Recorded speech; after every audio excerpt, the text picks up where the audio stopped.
Hi, Tim McMahon, talking about brands again. Brands are assets. Once they were just a distinctive mark, now they actually are an asset of the firm, even if accounting and finance doesn't account for them quite that way. We review this real quickly in the previous videos. We talked about the evolution of the brand and what was happening in terms of competition and things being the same. And then we talked about such sameness, such parity, creating real opportunities and real problems. $60, $70 outfits posing as $2,000 outfits. And finally, the challenge for manufacturers at the point of sale with NyQuil and the Kroger substitute brand. They're palming the look of the brand, and in a sense, they might be palming the values. So that's where we left. So we ask our question, what role must brand play? Well, this is the changing role of brand. The old way was it was about a name, and now it's about a dynamic belief structure. Brands are tied to products in the old school. And brands are assets that really encompass products, services, attitudes, and beliefs. Brand management is low-level task in the old school, and no, it's really a very important, critical, strategic task. You can read through the rest of those and get an idea of what we talk about when we think about the role of brand in the organization and in creating value.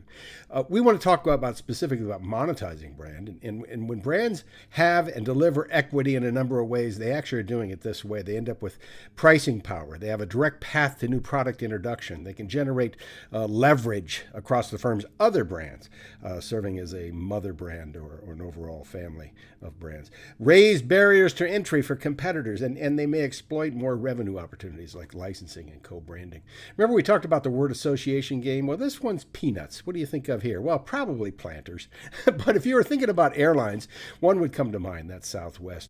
The reason Southwest comes to mind is from the very, very get-go, Southwest established itself with this idea of peanuts being a metaphor for low rates and cheap costs and that sort of thing.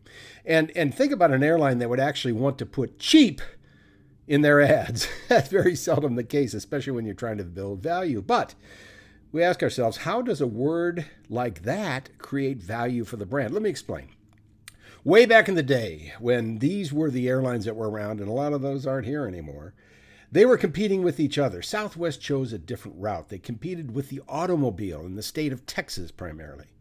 If you wanted to get around the state of Texas, they were thinking about how could I do it cheaper in the air than on the ground and save you time and money. And they focused and built a system around that. They chose destination airports out of the mainstream. For example, in Dallas, they went to the old school Love Field and not to DFW.